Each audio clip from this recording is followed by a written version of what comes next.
we talked about the karma or the activities yesterday. We are going to understand the concept of jnana, means knowledge today. What is it that I know that I may get entangled? Because if you can recollect, the last question was asked by Langton Prabhu. He asked if I want to go and have an ice cream in the corner shop. So is it okay? Is it good for me? It's good for others and it's good for everyone, or is it not good? Whether it's a sense enjoyment or a sense gratification. So in order to handle this kind of situation, you need to have a clear vision. The vision is that you need to have clear knowledge base, right? Knowledge is the source of everything, where we can actually connect ourselves with the dotted lines which is missed out in any manner. So this is what we are going to touch upon today. And tomorrow is going to be Karma Sannyasa Yoga. That we will touch upon it later. Okay. So now I have 3 more important questions. So yesterday we talked about a very specific subject matter. What is the insatiable enemy in ourselves? Can anyone answer? Sorry, what was the question? What is the insatiable enemy within ourselves? Oh, right. Dust. Dust. Correct. Last. Which mode of nature is it connected or associated with? Passion. Passion. Very good. Okay, so we are all getting in there. Okay. We all know how to overcome that. What does Krishna speaks about it? Control the senses. How do we overcome the lust? Devotional service. Good, devotional service, but very precise answer. Very good. That also is good. But what else? Spiritual knowledge. Spiritual intelligence, not knowledge. Knowledge, of course, is intelligence. So intelligence. With spiritual intelligence, we can actually handle this lust so that we will not be in any kind of trouble at any given point of time. That's where the key factor of our success lies. Great. Okay. We also handled another important aspect of it. Arjuna was very confused in the second chapter, which is coming from the first chapter itself. Then he is being given a notion of anything you do, anything you don't do, whether it's a renunciation or I need to take up the battlefield in place, right? So then Krishna says, neither, whether you do it or don't do it, you are anyway you're getting caught. There is no other choice for you. So then how to handle this situation is only through a fundamental base of a strong foundation in terms of spiritual knowledge is concerned. That's what Krishna is trying to tell us today, right? So now we are going to talk about that. Before that, we also need to touch upon a very important shloka, which I did not touch upon yesterday, which is 3rd chapter, 27th verse. It says, Prakriti manani gunai karmani sarvashaha ankara vimudatma kartavam iti manyate. We are thinking that we are the doers, but unfortunately it's not so. Because of material nature, it is tossing us between the 3 modes of material nature daily, routinely, and without any effort of ours. Whether you like it or dislike it, you are being put in this box of 3 modes and you need to overcome it. That's why Krishna says in to Arjuna that Traigunya Vishayaveda Nishtraigunya Bhavarjana. He says that you need to overcome these 3 modes of material nature somehow or the other, Arjuna. That can happen only when you get the right knowledge base in your place. And then what will happen is you will realize that you're not going to fall into the trap of illusion. That's the takeaway for us.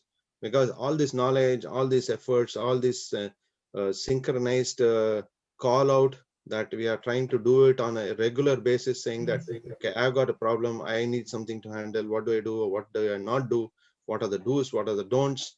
All these things have been spoken constantly by Krishna is giving in the Bhagavad Gita. And also we know that there are a lot of practitioners who also give us a lot of free gifts like this, the good tips and all that. But in the process, we need to understand that unless until we adapt this information in the knowledge base, then we cannot overcome ourselves falling back into the same pool, which is what the shastrically it is said in Sanskrit is Andhakupa, means it's a dark, rottening well. It's a deep well where you can't so easily come out of it. It's completely dark and you don't even know. You know that normally in daylight we can't see a cow, And what will he see? A cow, see a buffalo in the night? Is obviously not possible, right? That's the stated element which Krishna is trying to push to us. Now we are moving towards the fourth chapter with that. I was asked one question which I wanted to just touch upon before we touch upon the fourth chapter. The question was, in chapter 3, text number 22 and 24, Krishna says that no work is prescribed for him, that is to Krishna, and yet he is engaged in his prescribed duties. And if he did not perform them, the world would be put in ruination. So it seems that there is a contradiction between himself in the chapter 3, text number 22 and 24. So, and what are his prescribed duties? Krishna is always engaged in some work or the other, but he is still aloof of all this work. That's the beauty of it. This is actually, in philosophy, there are many schools of thoughts. Generally, there are two schools, which is actually divided into two schools. One is the school of Shankara, which is called Advaitavada. Another one is the school of Dvaitavada, which constitutes to Vishishta Dvaita, Dvaita, and Achinta Beda, Abeda Tattva. So all these things are, it's slightly very high level, but I'm just giving you a very overall diaphragm on this. In this diagram, there is a concept called Achinta Beda Abeda Tattva. Means this is propagated by Lord Chaitanya. He suggested that simultaneously it's oneness and simultaneously it's away from each. So in the same way, Krishna actually performs a lot of duties, but no one comes to know that he has performed it. But Krishna, as told in the Bhagavad Gita in 3rd chapter, we touched upon this. Paritranaya sadhunam vinashachaya dushkritam dharma samsthapanarthaya sambhavami yuge yuge. He comes here to make sure that the devotees are very, very happy. Paritranaya sadhunam means he wants to spend time with the devotees because he loves the devotees. He's Bhakta Vatsala, right? He's Bhavagrahi Janardana. He absorbs like a sponge all that what the devotees want to talk about. There is a wonderful stories on this, which unfortunately I can't give it in this place. We will probably touch upon. Pratap Prabhu, keep making notes. We will have one separate session about all these very important touch points. Yes, but we will do. Thank you. Yeah, so Krishna comes here into this world basically to make sure that the miscreants are completely annihilated and taken out of the system. And also he comes here for a very specific reason. He also comes to make sure that things are in place, proper place. If it is not so, this is going to create a lot of havoc, Varna Shankara, unwanted population. So as and when the day goes, Krishna actually deals directly. Sometimes, most of the times, he acts indirectly. He indirectly does through his agencies, indirectly acts to his energies. Parasya Shaktir Vividaiva Shruyate. He has many multifarious energies, so which he will use in order to make sure that all things in this Loka Kalyanam, means in this world or in this cosmic manifestation, are in smooth way. Like for example, we are in the midst of a lockdown, but it's basically because of a small virus called corona, right? This COVID-19 virus is actually an agent to wipe out unnecessary population in one sense. If I tell you that, everyone is going to put stones, tomatoes, old eggs, everything on my head. But Shastra explains this in a very, very clear manner. As long as someone is impending their activities beyond the call of their duty, that is, they should mind their business, but they are not minding their business. They are going to the business of the animal kingdom. That's why the impact is very strongly felt. So anyway, this is something as a separate subject matter. So this was a question asked by our Dev Prabhu. So I just wanted to touch upon this. So Krishna has some work. He has a prescribed works. What kind of work he does? No one comes to know, because he is the father of all the living entities. Aham bija prajapita. So if a living entity is misguided, it is actually indirectly a responsibility which goes on to the Lord himself. There is no other way by which everyone will blame the Lord. See, Krishna did this, Krishna did that. Like for example, Lord Shiva, his name is Nilakanta, means he took a poison, he put it in his throat. Why did he do that? Because to save the entire cosmic manifestation from getting completely annihilated or distracted because of the Alahala Vasha. Means it's Alahala is a type of poison which gets generated from the mouth of Vasuki. So when the churning of ocean happened, then this kind of a very, very strong poisonous gas which came out. So it was actually annihilating the entire living entities race by race. So Lord Shiva had to intervene and do this. But people, they wanted to follow Lord Shiva by this one, right? For example, some people smoke marijuana and saying that bombole, like for example, they wanted to do all these things because Lord Shiva did. I'm a follower of Lord Shiva. They do that. That's not correct. You cannot imitate a great Vaishnava. Vaishnavanam Yatha Shambhu. He is the greatest of all the Vaishnavas. So if he is so, this is the personality we need to follow. We should not be imitating it. In the same way, Krishna has many ways by which he actually acts, and he actually does a lot of things. But however, the focus center here is that Krishna is not contradicting in any manner. All across the Bhagavad Gita, he is very saintly, he is sanely giving some good advices, which actually may feel like it's a contradiction, but it's not. So that is what the Shastras and the Sadhus, the saints who have written the literature tippanis, means something like a corollaries to Bhagavad Gita, like Sridhara Swami, Baladev Vidyabhushan, and Vishwanath Chakravarti Thakur. So Chakravarti Thakur, they have all done this one. So this is something which we need to keep note on. I hope this answered your question, Dev Prabhu. Okay, so now we have to go a little bit speed, but that's okay. We are okay with this. So I'm going to share this. Prabhu, we have questions related to what you have just said, so we can take Okay, a all look questions later. is going to the last, if you don't mind. Perfect, We'll yeah. answer this. Okay, thank you. But please keep note of the questions. That's very important so that they don't get lost in that process. So I'm sharing my screen. Just give me a moment. Hope you are all able to see it. Yes, Prabhu. Great, thank you. Okay, so we are here on the essence of Bhagavad Gita, chapter 4. We are going to take darshan of their lordships and pray to their lordships, Shri Shri Jagannath, Baldev, Subhadra, Shri Shri Gaur Nitai, Shri Giriraj Govardhan, and Sudarshan Chakra. By their grace, by their enablement, we will be able to speak a little bit, and you will also be able to hear a little bit, which is more conducive for us. Jai Jagannath, Jai Baldev, Jai Subhadra. And then I'm going to continue with the prayers as we did every day. So please join me on this. Om Ajnanatimirandasya Jnananjana Shalakaya Chakshurunmilitam Yena Tasmai Shri Gurave Namaha. Namo Vishnupadaya Krishna Prestaya Bhutale Srimate Bhaktivedanta Swami Nityanamane. Namaste Saraswati Deve Gauravani Pracharini Nirvishesha Shunyavadi Vasyati Deshitarini.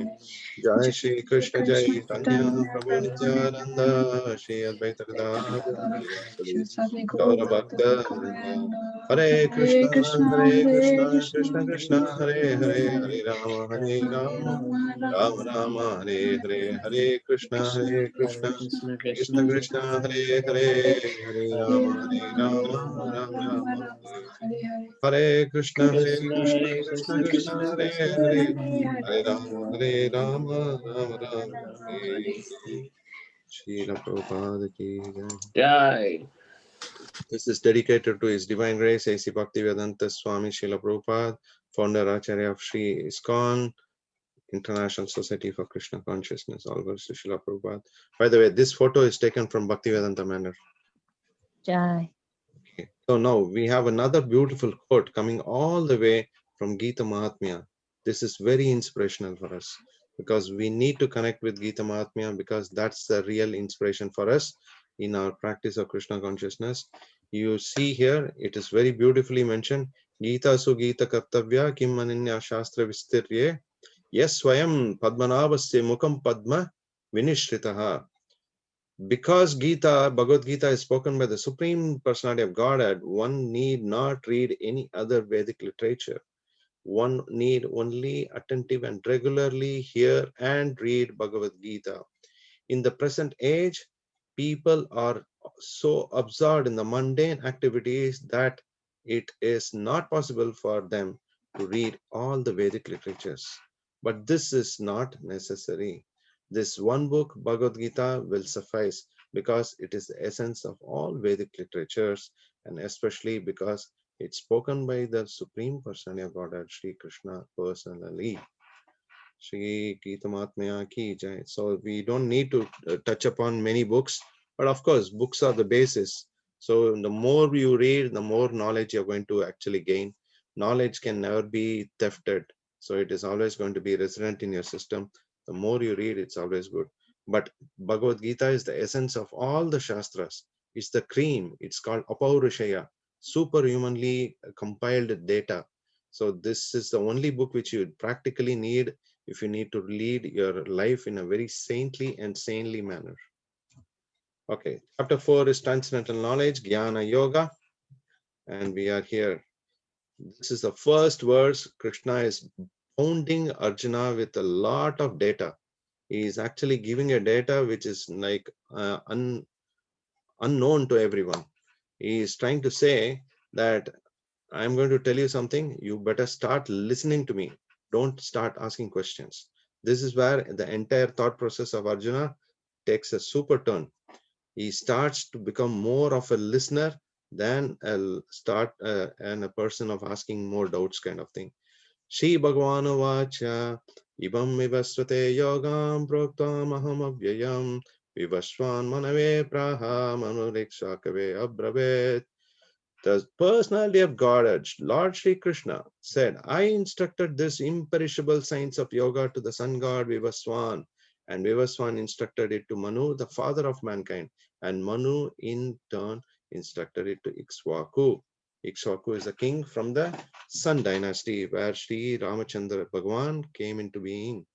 Okay, so this is the first statement which Lord is trying to convey to Arjuna, saying that the first time I spoke Bhagavad Gita was to the sun god, not to anyone else. I spoke to the sun god, Vivaswan. From Vivaswan, it came to Manu, who is the father of mankind. We have the current Manu of this entire cosmos is Vaivashvata Manu. So he is a very brilliant Vaishnava, very powerful personality. That's why he is ruling the mankind. We can't actually contemplate on what these great people are. So we just have to contemplate and just follow there with the instructions. So Manu in turn, it did instructed to Ikshvaku. So that's how the lineage of information which has followed up from the Lord itself personally. This was spoken almost like 120,400,000 years back.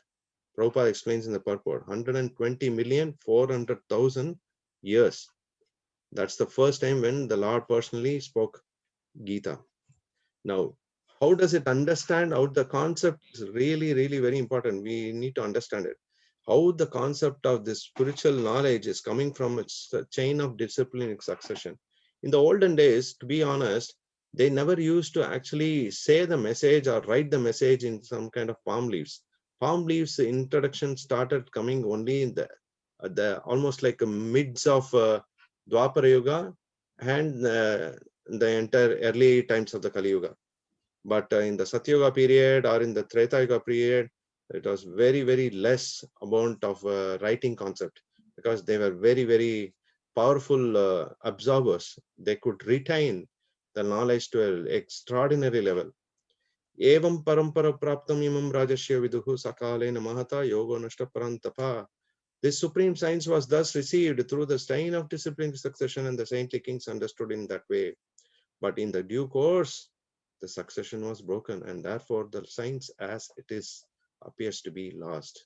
That's one of the main reasons Krishna is trying to rekindle that lost bridge. That bridge was lost where he was trying to give that data to the next generation like that. And now Krishna chose Arjuna to be the recipient on our behalf. That's why Krishna is saying that this is a chain of succession you need to follow, and the saintly kings, all of them understood in that way, right? Now it's lost. Now I'm rekindling. Now we are so fortunate. That's why our Bhagavad Gita is called Bhagavad Gita as it is. Why? Because this is the disciplining succession we are following. Krishna, Brahma, Narada, Vyasa, Madhva, Padmanabha, Narari, Madhva, Akshobhya, Jayatirtha, Jnana Sindhu. They are the great saints. They're all great saints. They are all the Brahma is anyway the chief engineer of the entire cosmos. So they are like the first living being. So like that it's come, and now we are in the 32nd level where Srila Prabhupada is a recipient of that discipline succession. This is the Siksha disciplinic section, not the Diksha one. It's a Siksha one. So Siksha means instructional data. Okay, so now we go. Krishna is explaining all these things for the simple reason that he knows. Why do you think Krishna spoke to Arjuna? I just want to give a pause here. Let me stop the share. Any guesses? Why do you think Krishna spoke? He wanted to say the Bhagavad Gita, but he needed someone to tell it to. So Correct. So why did he choose Arjuna for that? because Why? Arjuna was his friend and devotee. Wow, this girl has already completely understood Bhagavad Gita. I don't have to say anything else. Well done. Thank you, Penny. Anyone add any other different answers? Was it because he's quite similar to us, living a normal life? So like say he's a warrior, but we have families, so he needs to tell somebody who also has families. And Nice. Yeah, this is also a very good answer. Of course, the direct answer, what Penny gave us correct. But yes, Krishna chose Arjuna because he is a friend and also he's a dear devotee. But the most important is he wanted to inform people on general basis that lost he is not going to talk. connection. Sorry. Sorry, we'll just mute. Sorry. Okay. So Krishna wanted to instruct Arjuna for the reason is, yes, of course, he is householder and he is also a person who is not different. He is representing the jivas, the living entities. So that's why he chose him, because it has to be a conducive atmosphere. See, in order to understand the spiritual science, right, you need to have a cool head and warm legs. Is it correct or the other way around? Do you need a warm head and a cool legs, or a cool head and a warm leg? What did Prabhupada say? Cool head, Prabhu. Cool head. You need a cool head. So Arjuna gave that thought. He was always a very cool person. He will not do anything whimsically. He knows the situation. He assesses the situation. That's why he is very smart. Compared to all the other Pandavas, he was very smart. He knows how to handle situations on a situational basis. So he chose. That's why Krishna chose the personality of this sort. I have a nice story. And also, you see, this is a very beautiful instruction. This is from the Mahabharata itself. I'll tell you this. This is when needed. Once, why? Okay, I will explain it to you. Now that we know that he is a dear devotee and he is a good friend of Krishna also, right? Arjuna is not a common person. He is actually, Krishna and Arjuna are in their past life, they are called Nara Narayana Rishi. If you go to a place in Uttarakhand, in the place called Chamoli district, there is a place called Badrinath. It's up in the north in the foothills of the Himalayas, almost in the Himalayan region. So in this particular place, there are two mountains basically representing Nara Narayana Rishi. One is a living entity, another one is the Supreme Lord, Sriman Narayana himself. So now they have come here as Arjuna and Krishna. Now, Narada Rishi, who is a very extraordinary traveling spaceman, he is a great devotee of the Lord. He was little bit inquisitive to know why is that Krishna is choosing everything. Why is it so that is Arjuna all the time so dear? Why is it that all these things are happening only because Arjuna is always near to him? And I want to know in a little bit of progress. So Narada Rishi comes to where Arjuna and Krishna are there. It's basically they are in the forest, they're wandering, they got tired. So Arjuna is just lying down. Where is he lying down? On the lap of Krishna. So Krishna is there because Krishna is Antaryami, means he knows the past, present, and future. He knows everything. So Narada Rishi wants to ask this question. Krishna, you are all the time favoring Arjuna. Why is it that? So he wants to ask this question, but Krishna says, shh. Whenever he wants to say Krishna, he'll say, shh. No, what is this happening? So he's trying to get some kind of enthusiasm. He says, Arjuna is sleeping. He said, what? What's so big about it? He's sleeping. I want to ask you an important question. Why are you favoring these Pandavas? Even then they are in the forest, you are going with them. Even when they are, I know that you are a cousin to them, but what's a big thing? Why are you doing that? Always helping them. Why aren't you to help the Kauravas? But you're all the time with them, all the time doing all sorts of things, even some menial stuffs with them. And now I am seeing that practically you are Supreme Lord himself, but you are putting Arjuna in your lap and that fellow is sleeping like as if a log, and you are doing all these things. So, shh, don't talk. So then Krishna said, well, I will not talk, you tell me the answer. So then Narada Rishi said, okay, wait. He just took a small hair which had fallen down from Arjuna's body, and he took and gave that hair to Narada Muni. When he gave that to Narada Muni, Narada Muni saw this hair and then said, what? What do you want me to do? Eat it? Or you want to dump it? Or what are you trying to tell by this? Just by giving a hair? He says, no, you just hold the hair next to your ear. So Krishna said, there must be some reason. So he ordered that and he kept it near the ears. Pin drop silence. One moment, nothing happened. So then he didn't understand. I don't know why he's giving. Let me then concentrate and see. So he kept it here and said, the hair started vibrating. It was saying, Shri Krishnan Sharanam Mama. Shri Krishnan Sharanam Mama. May I always take shelter in the devotional service at the lotus feet of Krishna. This is the hair which is talking. Imagine Arjuna is sleeping, but still how much of congruent thought process he would be having about Krishna all the time. If anyone has that amount of love, if the hair is talking in that sense, right? How much of love this personality should be having at the lotus feet of the Supreme Lord.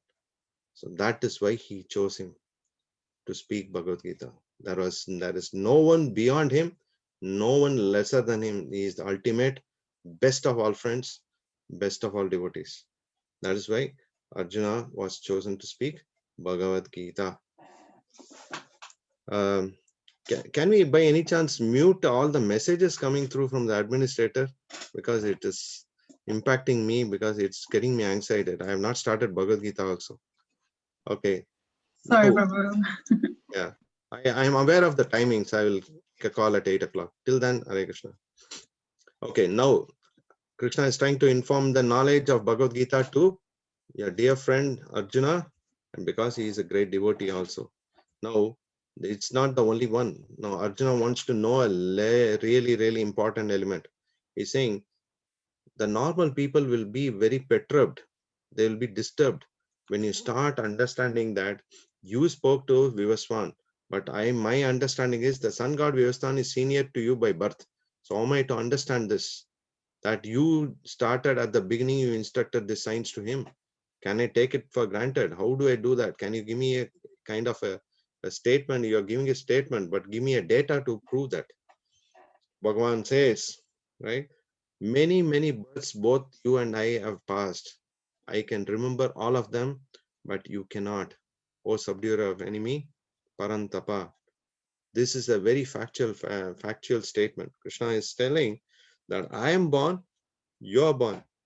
Every single avatar I have taken, I remember what avatar I performed, what avatar was very prominent for me, what avatar was not prominent, but what is the different variations of avatars, which we can actually study in Bhagavatam.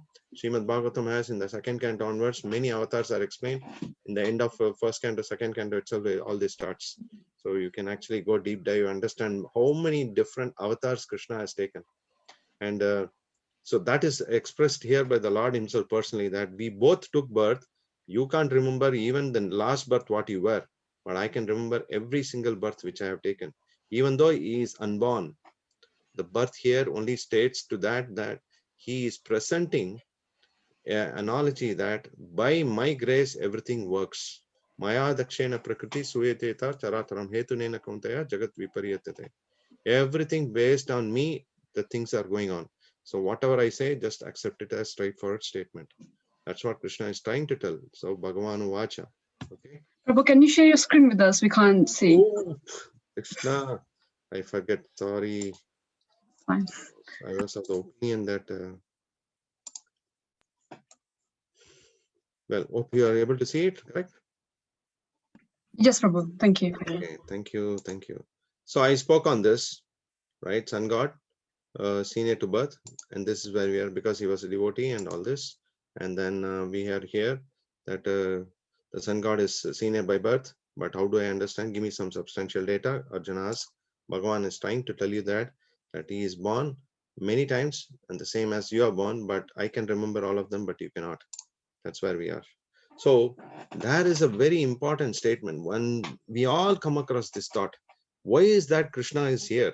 What is actually impacting him? What makes him to come to this world, or what makes him to do anything what he is doing and who has done it at this point of time? There's a very famous 4.7 and 4.8 words.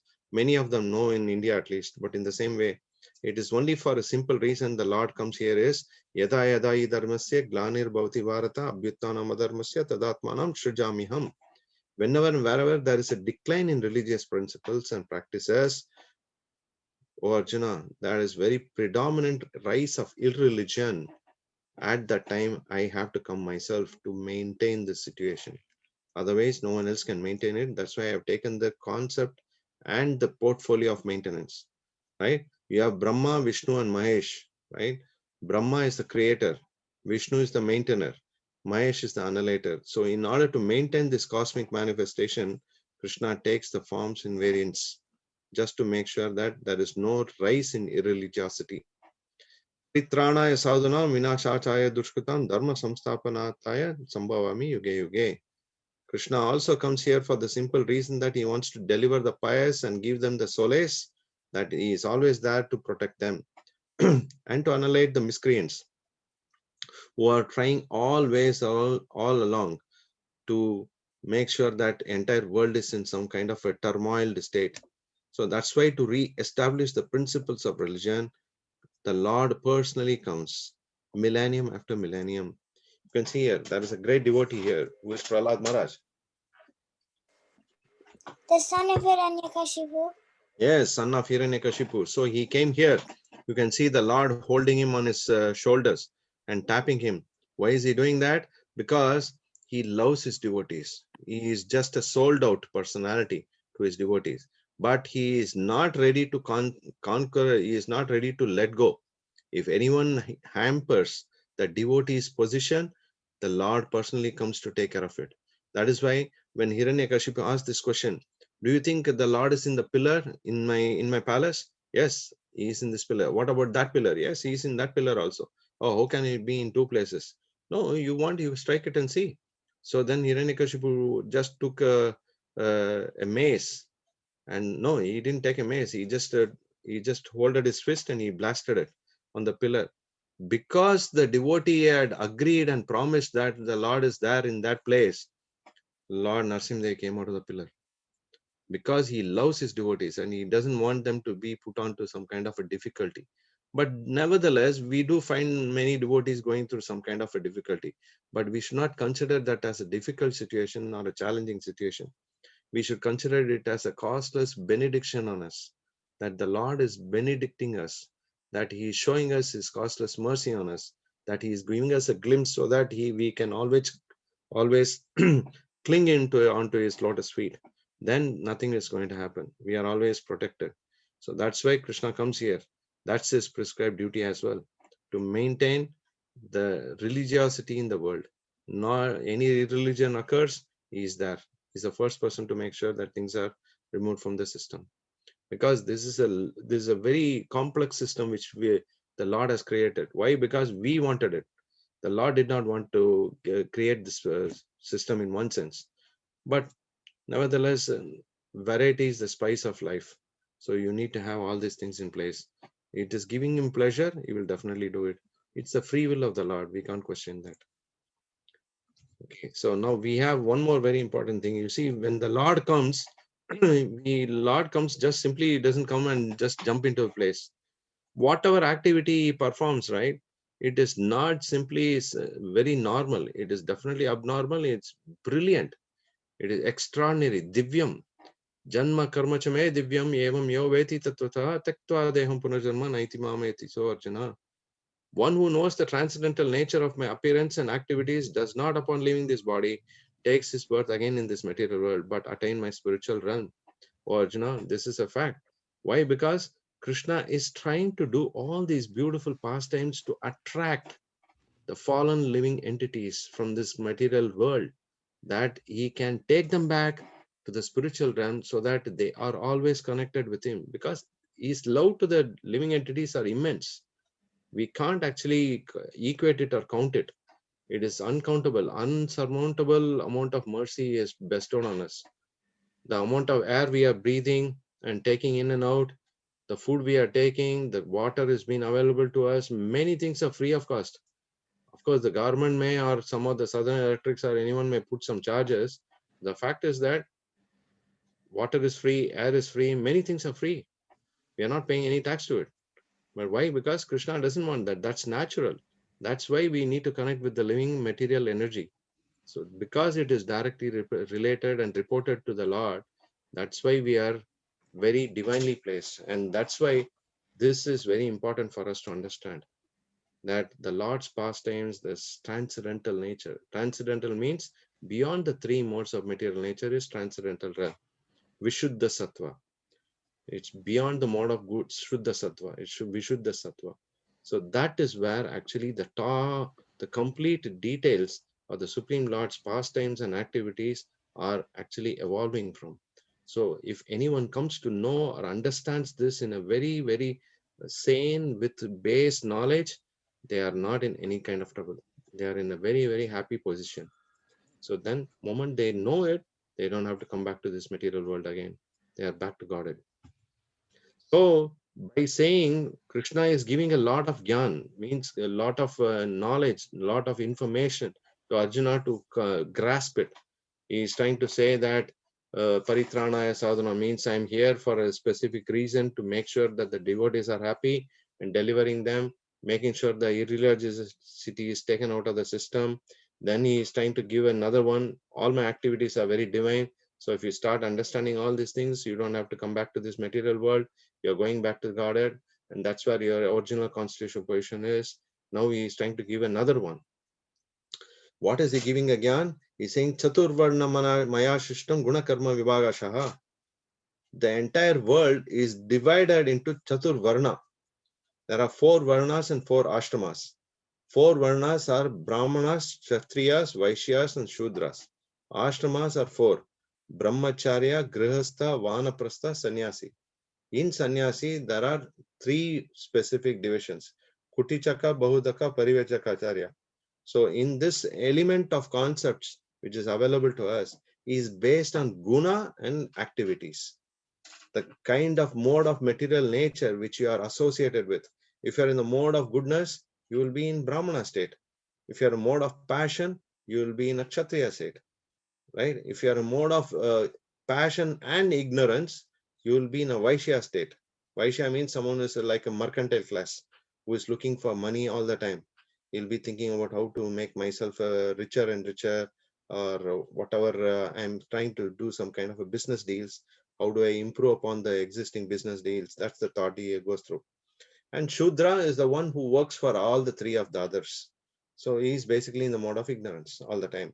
So fundamentally, we are all falling in that 4th category at this point of time, because it said that Kalo Shudra Sambhava. Anyone who is born was born as a Shudra, because you can't acquire that kind of a quality of the Brahmanas or the Kshatriyas or Vaishyas. You can practically see, in Prabhupada explains this in the Bhagavad Gita translations and purports, that even the queen and the dukes, they are at this point of time have lost the race of being in the power, basically because they are in the mode of ignorance and not in passion. If they are in passion, they would lead the world from the front. Now it is more of a managerial or administrative positions which they are holding in the society. That is what Prabhupada explains in one of the, you can probably go to Vedabase and search for these quotes and you will get, or Vanipedia, you will get the quotes. Prabhupada explains about the queen and the duke and other things, about the different segments in the society. But Brahmana is the brain or the head of the society.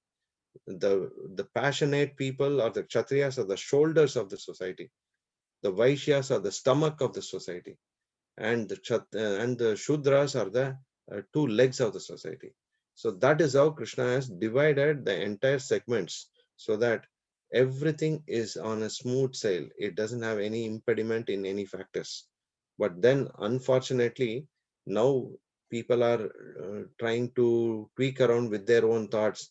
There is a set of people who are actually objected. They objected to, in India, it happened that they objected to Krishna, saying that he is trying to divide it on a sectarian basis. But it is not so. That is the reason why Krishna decided the entire cosmos based on the Chatur Varnas and the 4 ashramas. But that's where we stand. So this is what Bhagavad Gita is inspiring us with, that straightforward knowledge. Arjuna has been instructed by the Lord with these thoughts, that you get your thoughts based on the 3 modes of material nature, which you are associated and working with them. And then you should also understand that you cannot escape from the modes of material nature at any given point of time. As a creator of the system, he knows very well and very clearly that he doesn't want to change this. That is what Krishna is trying to say to Arjuna here in the text 4.30.13. Then he says beyond that, the fourth, the different next level of knowledge. Krishna is trying to impart this next level of knowledge. What is he trying to say? All this knowledge cannot be acquired. You can't be a bookworm. You can't mug and vomit. You cannot completely take anything and everything what the system is trying to give you. You need to be a practitioner. You need to learn. Theory is good, really appreciate that, but you cannot make a very good medical doctor if you just only know the theoretical aspect without the practice. So that's why there is internships. That's why the practical exams are conducted. You may have to do some cadaver cutting or some cockroach cutting or a frog cutting or whatever cutting. So why? Because you need to know what the different situations are, right? So that is why. So Krishna is trying to give the same kind of information. Don't be a bookworm. Understand this. You need to understand it by how? Tadvidi pranipatena pariprashnena seveya upegdekshanti te jnanam jnanina tattvadarshinaha. Just try to understand the truth by approaching a spiritual preceptor, master. Inquire from him very submissively and render unto him very low level of service unto him. The self-realized souls can impart knowledge unto you because they have seen the truth. They are the practitioner of truth. So that is why we can practically see here, Shukadeva Goswami is instructing Parikshit Maharaj in one of the slides in the photo. Parikshit Maharaj is the emperor of the entire world, but he relinquished everything just simply to hear from a spiritual master. So that's the way the thought is. You cannot do anything good for yourself without having a spiritual guide or a spiritual preceptor. That's why we all take shelter of the devotee or the person who is trying to give the gyan, who is trying to give the transcendental knowledge, because he is a practitioner. So he wants to give that knowledge to others. That's why he is ready to give it. And in the same way, the person who is ready to receive it, the recipient, has to be very submissive. He cannot question anything. Please understand, this is what I heard from my spiritual master. If you want to ask a question, ask in a way that you don't offend that person. Anything you wanted to talk, even if you want to offend a person, ask it as a question. So in that manner, you are not carrying any sin nor any offense. You are trying to inquire with a very, very simple, humble manner. If you notice, Arjuna is asking questions, but his question is not demanding questions. He is requesting with humble nature that I really want to understand, really want to need to know. I am at this point of time in a very perilous situation. My mind is not strong enough.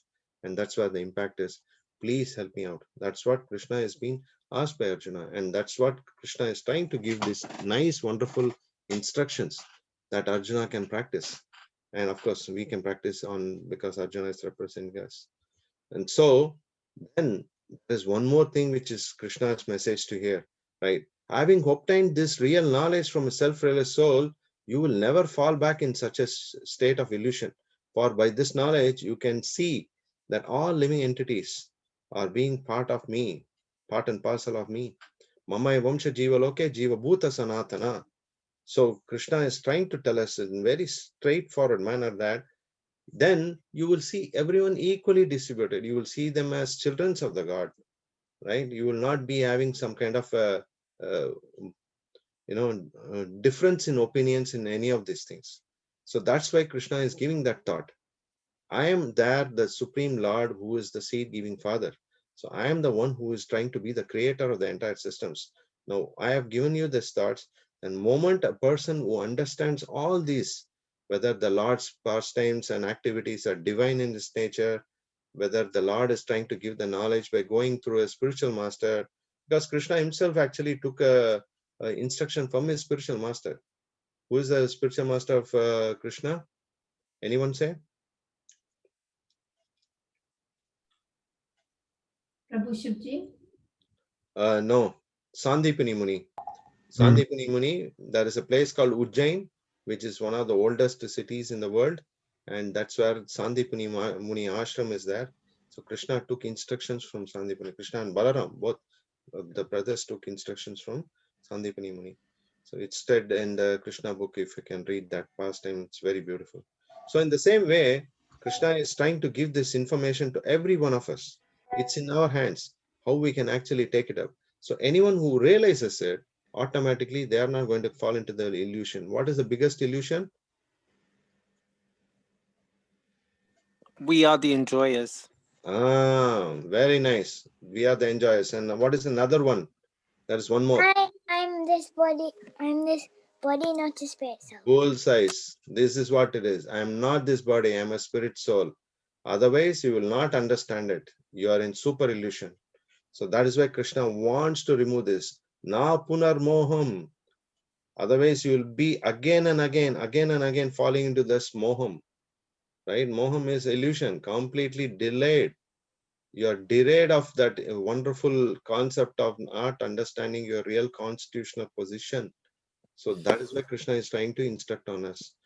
This is a very good joke, but I just want to skip it. But this is something to do with how this is one of a guru who is trying to instruct a disciple, and he is making some kind of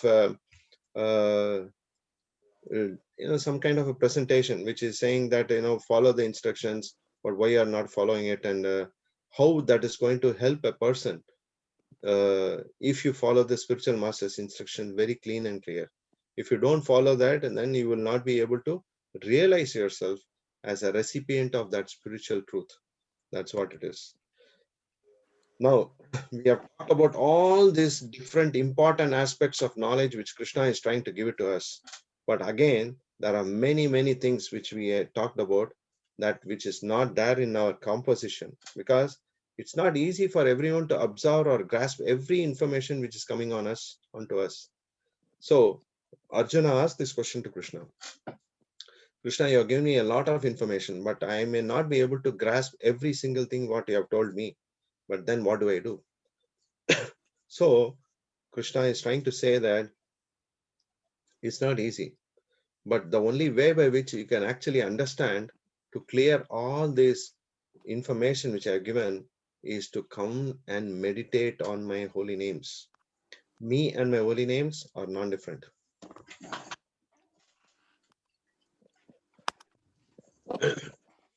So Krishna's names, Krishna's forms, Krishna's paraphernalia, Krishna personally is all the same. So the holy names are the ones which is actually the only way by which the Shastras are recommending that when we chant the holy names, automatically we will get all this information which is supposed to be revealed to us in a very straightforward manner. Till then, it's a real trouble. It's a real tough war between your acceptance and to also grab that information which is coming through different ways. So here is Lord Chaitanya explaining that entire thing to the Brahmana Tapan Mishra, that sincerely inquiring him is not sufficient to be a bookworm. You need to attain salvation only by chanting the holy names of the Lord. Harirnama Harirnama Harirnamaiva Kevalam Kalonasteva Nasteva Nasteva Gatiranyata. Iti Shodashakanamnam Kali Kalmashanashanam Nato Parataro Upaya Sarvavedeshu Dushriti. Yesterday, James Prabhu asked this wonderful question.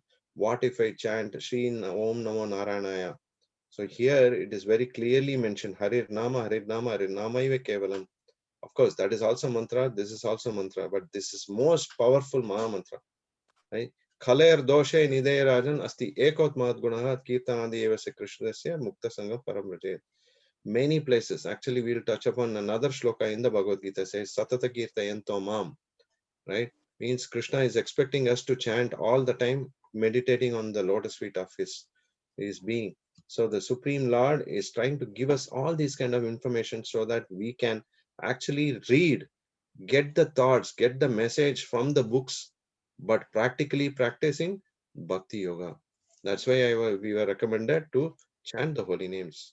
Why? Because this is the concept of mantra meditation. Can anyone say what is mantra?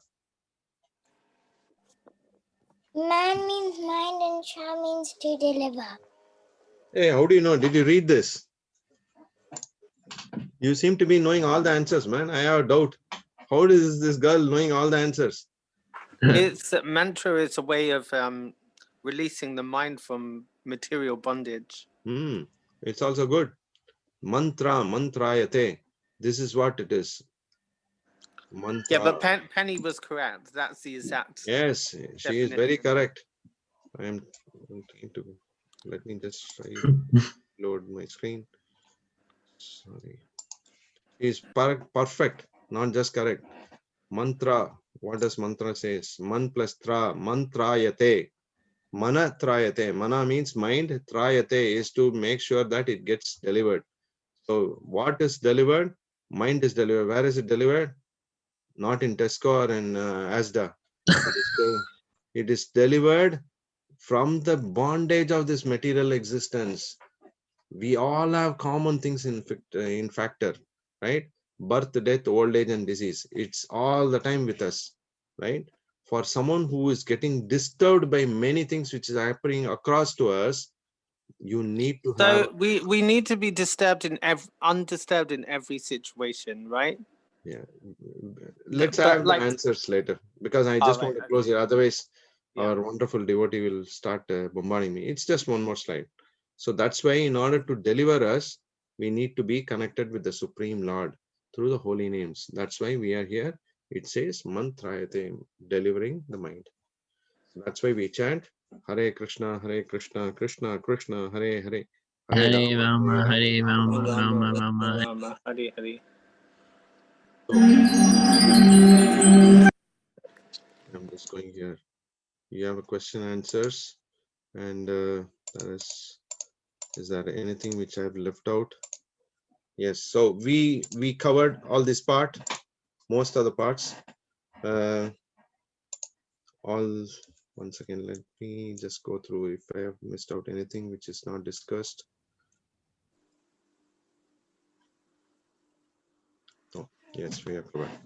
So we understood that Krishna is giving a lot of message. I have still 2 more minutes for Kusum's comfort.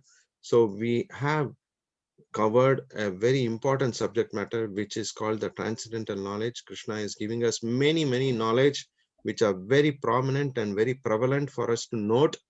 Then we need to practice all these things in a very precise manner. And this is what Krishna wants us to practice.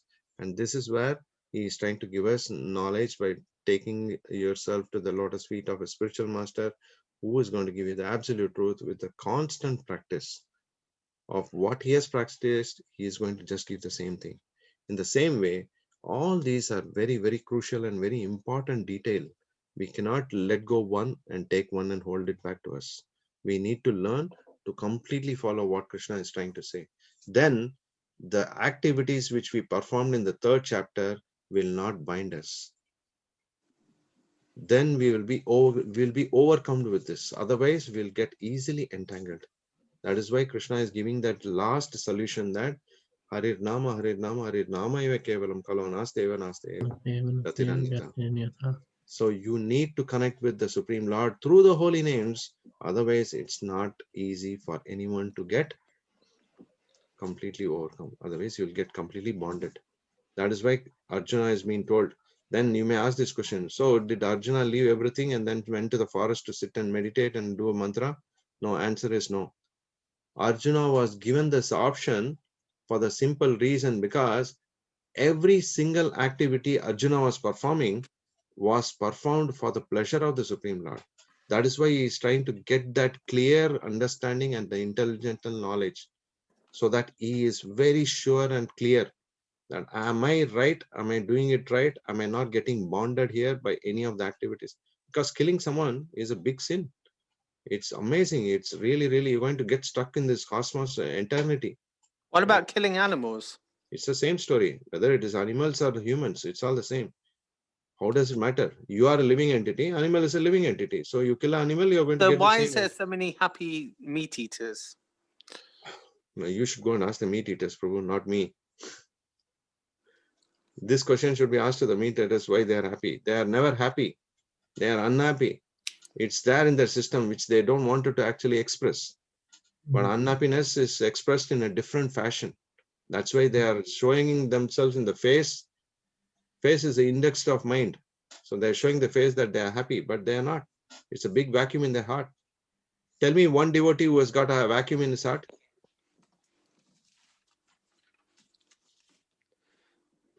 Just Prabhu, I put the question back to you. Well, I don't know all of them, but yeah, most of them seem happy. Yeah, not most of them. All of the 100% devotees are happy. If he is not happy, then there must be something wrong, which is actually etching into his heart. He is getting something very contaminated, right? Shastras explain it very clearly. The heart of a devotee is komala. It's sweet. It is very mrudul, means very soft like butter. So then they don't bother about anything which is happening, which is not that which is going to impact them in their process of practice. So that is why they are very, very sure shot people to go back to Godhead. Whereas the meat eaters, they carry a tainted thought back of their mind, back of their hearts, that, oh, what will happen later? But then they wanted to just cover it by a little bit of whiskey and wine. That's all it is. The truth is that, but they don't want to expose the truth from the core of the heart. Let them come and touch their heart and say, I'm a very happy person in my heart and I can be. No, there is a vacuum. There is nothing called happy there. They are completely unhappy. Okay, let's go to the questions. We've got for this.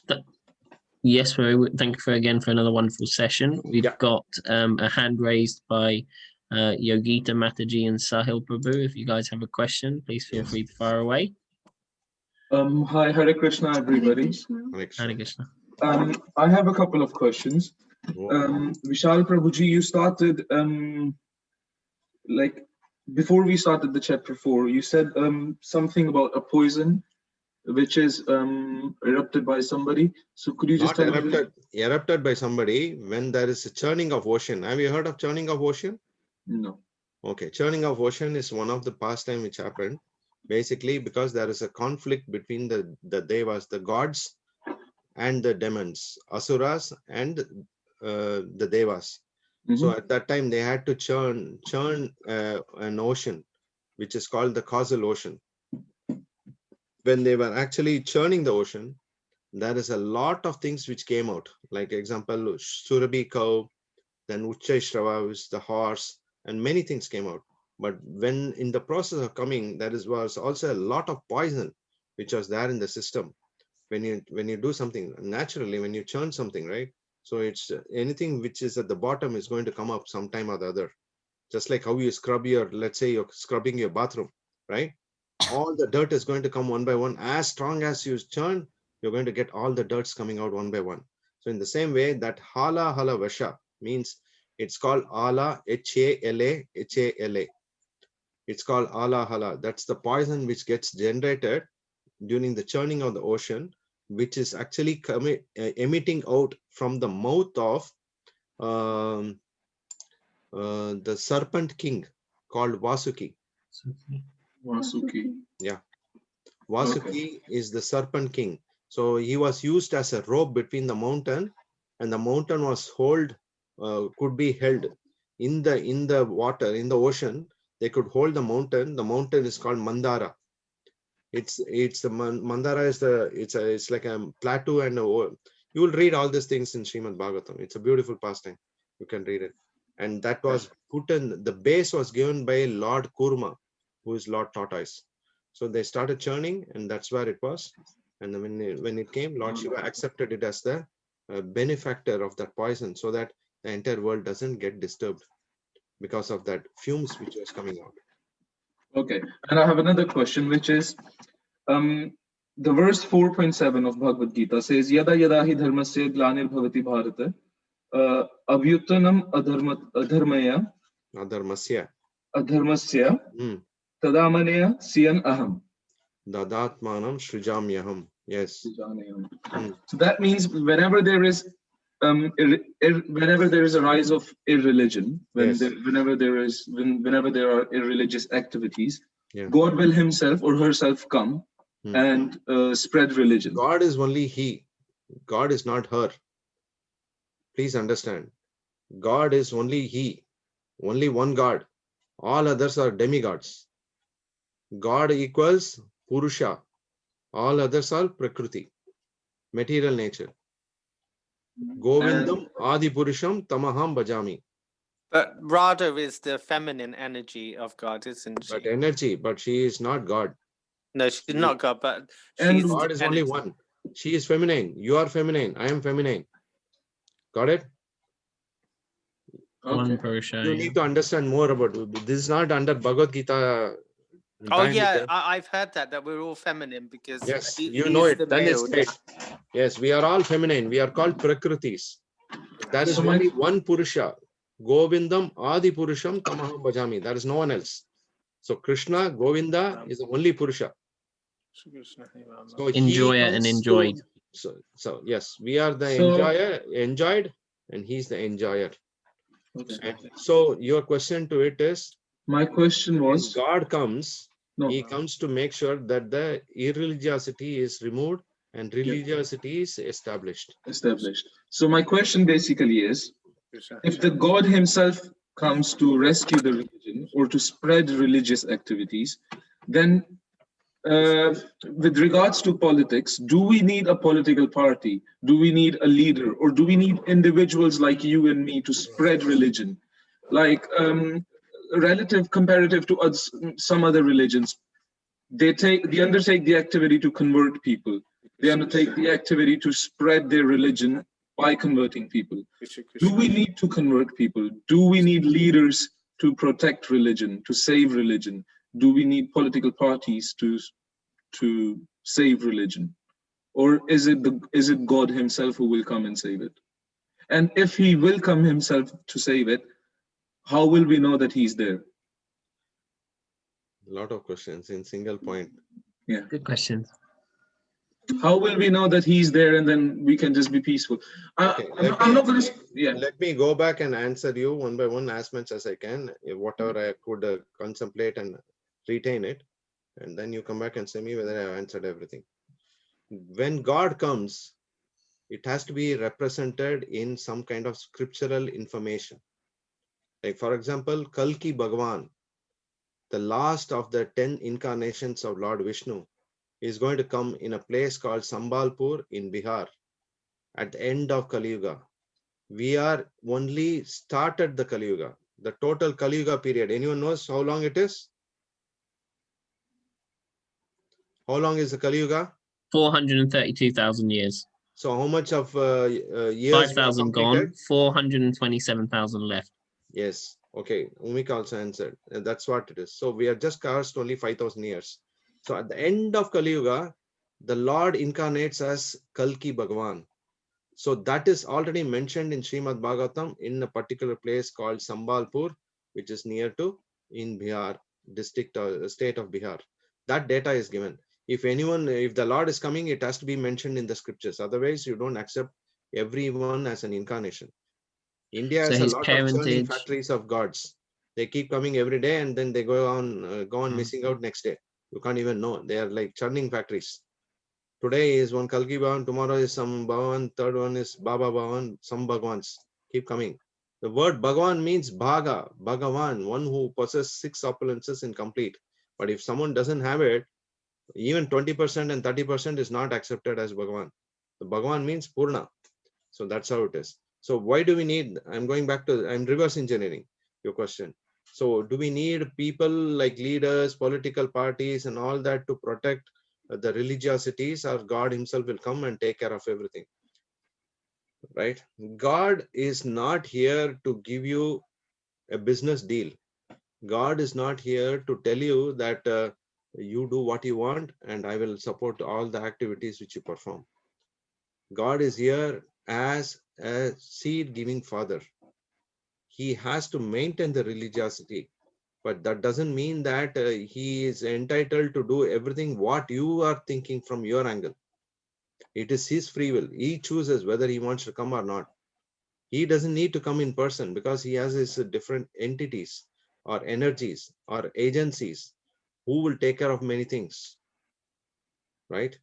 So basically the political party or it's a religious party or something, or whether I and you need to do some promotion of our religion. The idea is not religion. Religion is not based on something like conversions. This is not correct. What we have to follow is the Sanatana Dharma, which is what Krishna explained in this Chaturvarna Maya Shishta Guna Karma Vibhagashaha. There are 4 varnas and 4 ashramas.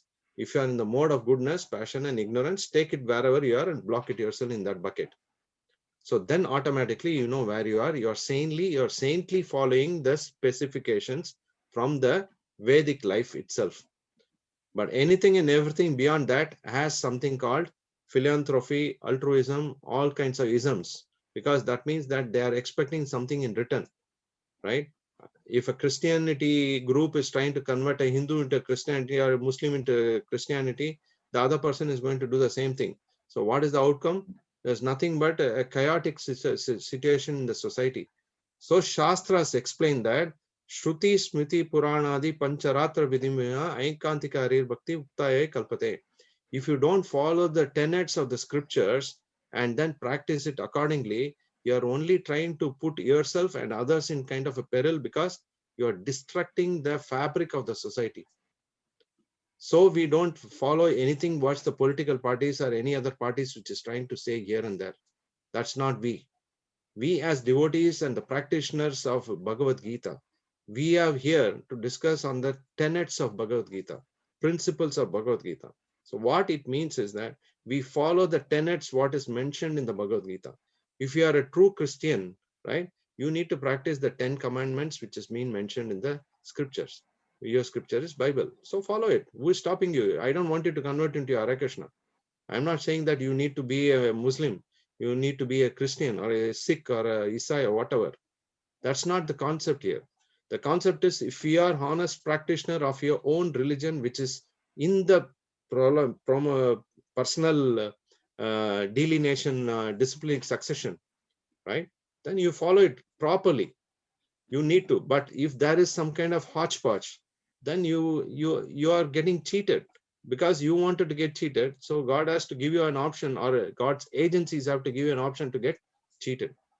No one here is forced to practice Hare Krishna, but that's the most sublime method at this point of time in this Kali Yuga for us to practice. But there is no other options which we can practice at the best of abilities.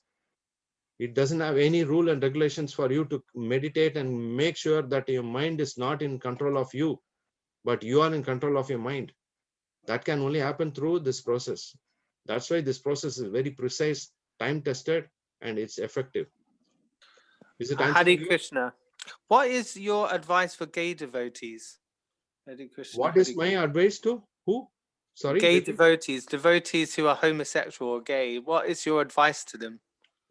Hare Krishna. Hare It's got Krishna. nothing to do with your practice. Your practice is you are a spirit soul. You are a spirit soul. Don't relate yourself with this body. This body may have different designations. I'm a gay, I'm a homosexual, I'm a this sexual, that sexual. That's got to do with your body. But you are not this body. That's the base fundamental. You are a spirit soul. You are connected to the lotus feet of the Supreme Lord. And you belong to the eternal world, not here. So then that your statement itself is just straight down. It is just crashed it. Moment you think yourself as a body, then all kinds of designation. Sarva upadi vinir muktam tat paratvena nirmalam. Rishikena Okay, but what about bhakti ruttamam. okay, but what about identity?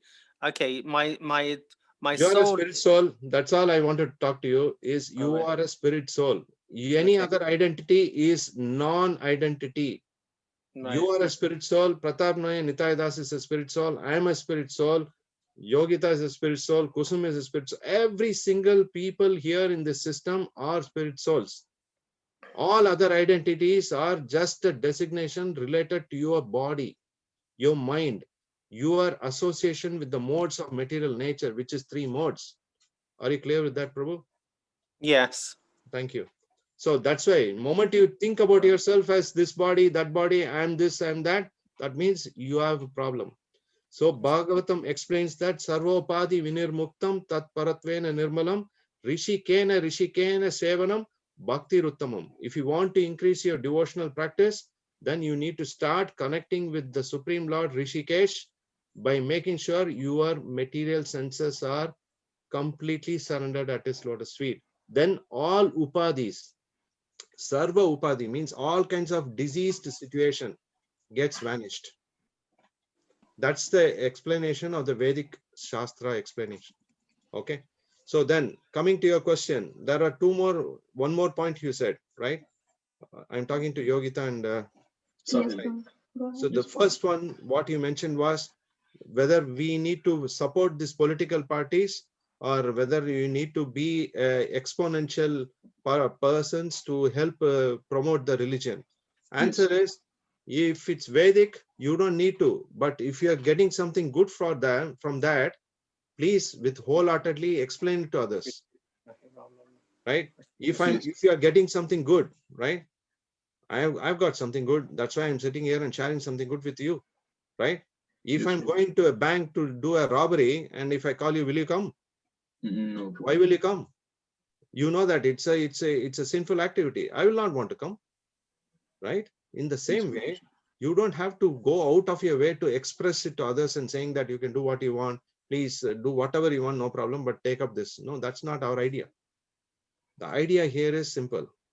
Practice and then preach. First is achar, then you prachar. When you practice yourself, yesterday I gave the example of Mahatma Gandhi, right?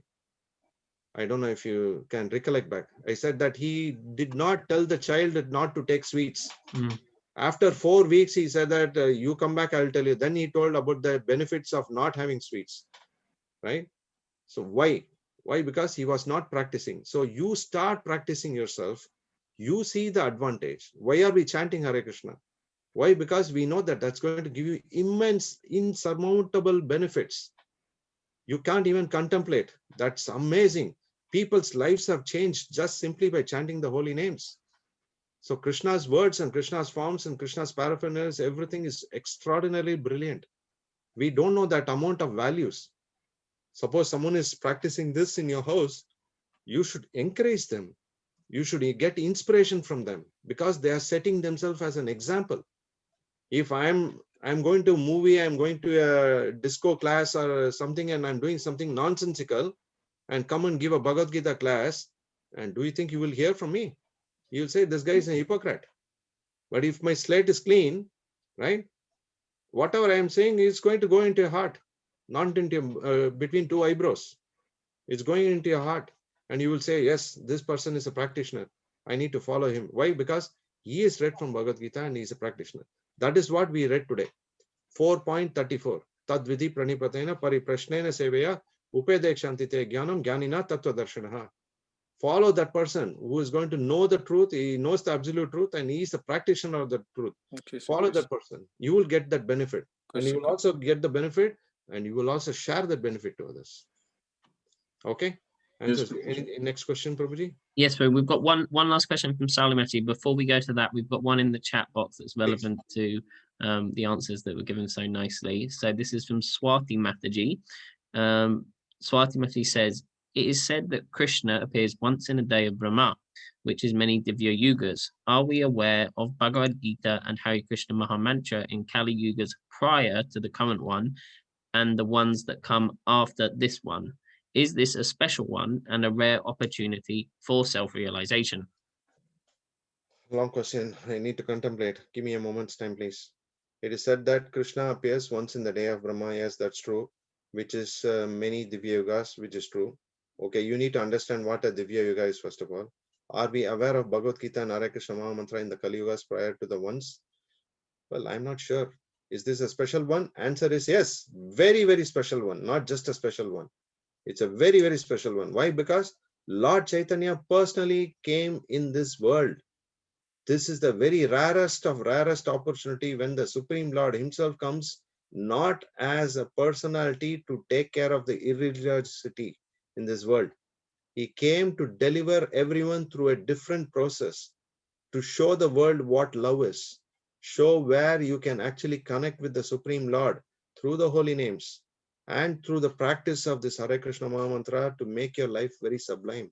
So it's extraordinarily, to be honest, it's a very, very special opportunity and a rare opportunity for self-realization. Undoubtedly, there are millions and millions of demigods. They just want to jump into the earth and they wanted to. You can actually see them coming in. You will see a lot of meteors strikes, right? Meteors and what do you call that? Shooting stars. Shooting Who are stars, yeah. they? Who are they? They are all demigods who want to come into this world to become what? To become devotee of the Supreme Lord. This is the platform. This is the crossroad of human evolution. This wonderful place is the option for us to go back to Krishna. They can't become God-centric devotees, completely surrendering unto the lotus feet of the Supreme Lord Shri Krishna when they are in heavens, because the amount of passion is extraordinary. We can't contemplate. We don't have the vision. We can only probably see 3 dimensions. We are talking about 4th dimension, 5th dimension, 6th dimension, maybe 7th and 8th. We don't even know how it all looks. So this dimensional concept is completely mind-boggling. So then obviously this is the best of all options and solutions. That is why it is said that Kaler doshe nide rajan asti ekot mahad gunaha kirtanadi evase krishnasya mukta sangha param rajet. Kale doshe nide rajan. Kali yuga dosha nidhi. This is full of dosha, means full of faults. But asti ekot mahad gunaha, only one mahad guna. What is the mahad guna? Kirtanadi evasya krishnasya. You can chant the holy name of the Lord. That will take you back to Godhead. You don't have to worry about any single thing. Period. Okay, answers the question. Next one, Prabhuji. Thank Yeah, you, I'm Prabhu. We're going to go sorry. to Saule Matthew now. Matthew, if you'd like to ask your question.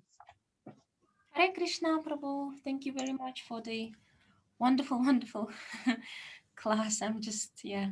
I wanted to ask Prabhu, so what is, you just mentioned that, yeah, we need to do what Krishna wants, like what God wants. But how do we know exactly what he wants?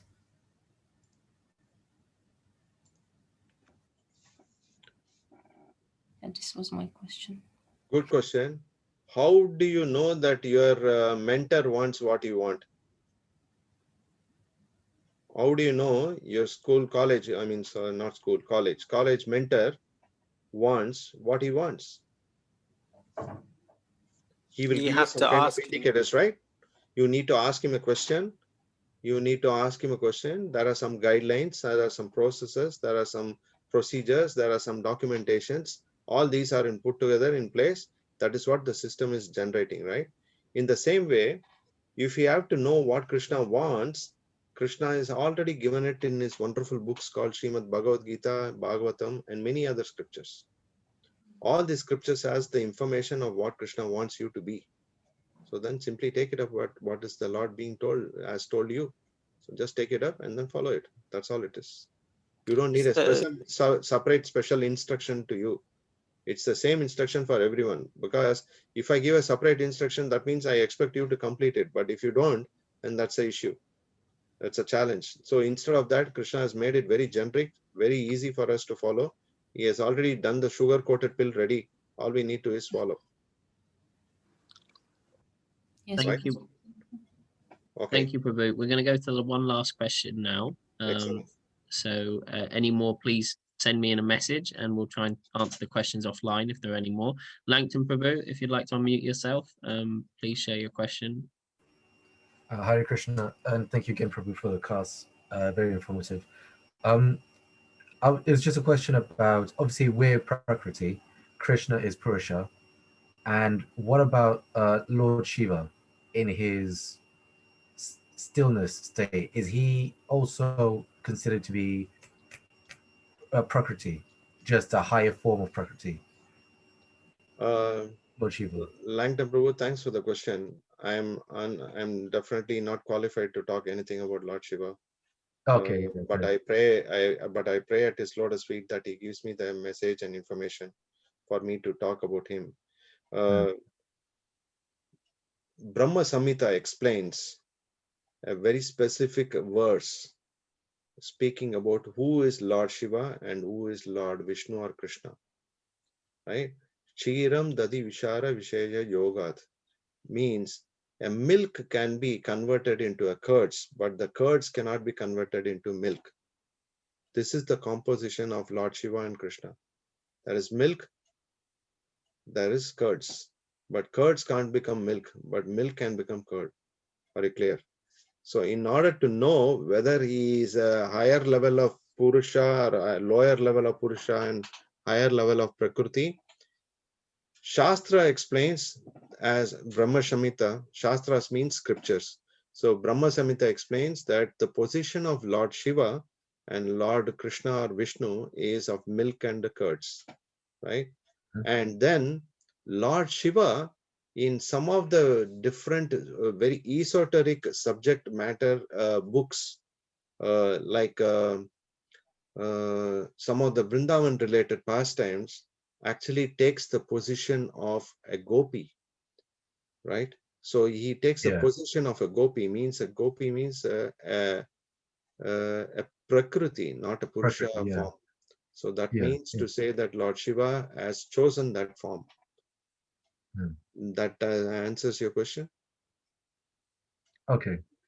Yeah, it does. You said that was the Brahma Samhita? Brahma Samhita is a book which also explains about the constitutional position of who Lord Shiva is and the activities or the pastimes. In one of the Rasa Leelas, means the sacred dance which the Lord performed with his dear friends, in which Lord Shiva actually takes part as Gopeshwar. He connects himself as Gopi Ishwar. So means he is a part of that as a Gopi. No, that's perfect. Thank you very much. Yeah. Nice questions. Thank you everyone for asking such intelligent questions and allowing us to go deeper into the topic. Just before we conclude, we're going to Kusum Mataji has got some poll questions, if that's right, Kusum Mataji, that we can. Yes, thank you so much. Yes, Hare Krishna, everyone. Thank you, Shabu, for this amazing class. Okay, so it's all done from my side, right, for the day. So then please, I request humbly that kindly go back, touch upon Bhagavad Gita as it is. Don't keep it in your shelf and say it is as it is in the shelf. Please take it, hold it, read it, make sure that all your questions and doubts are written down, right? Then we will discuss further. If in case you have any questions, you don't need to come into the class for asking the questions. You can also send it offline to Pratap Mahaprabhu. You can send a message and he will definitely route it to me. I will answer it and give it back to him. So you can also do that. But I'll put my mobile number in the chat. So if anyone wants to take it down, you can always do that. And second thing, what I want you to do is that this is a process, doesn't happen by chance. You are being actually chosen because the Lord in your heart wants you to know something important of higher intelligence. That is why he has made you to be a part of this group. So what I humbly request you is connect with the Supreme Lord through chanting the holy name of Hare Krishna Maha Mantra every single day. The more you chant, the more the Lord is going to reveal it to you. That's very important, very factually. You need to practice that. Okay. And I'm only a humble person who I can only say it, but practicing wise, you need to connect with the devotees, and Nitai can give you all the details more. Okay, I think we're going to end there, Kusum Mataji. So there's no quiz today, right? Because the questions are. We can just put it and just say, and yeah. Okay. We'll Okay. just If launch anyone, it, yeah. Kusum's going to ask some questions, just because we've got some newcomers for today. So if anyone is relevant, please raise your hand, just so we can take it offline to make sure that you're connected. Okay. So Kusum Mataji, if you want to ask the questions. Yes, I was just going to launch this poll and just see, and then yeah, we will know exactly what's happening. Yeah, Prabhu, is that okay? Yeah, thank Yeah, you. if the poll's there, please launch it. Yeah. Yes, it should be there.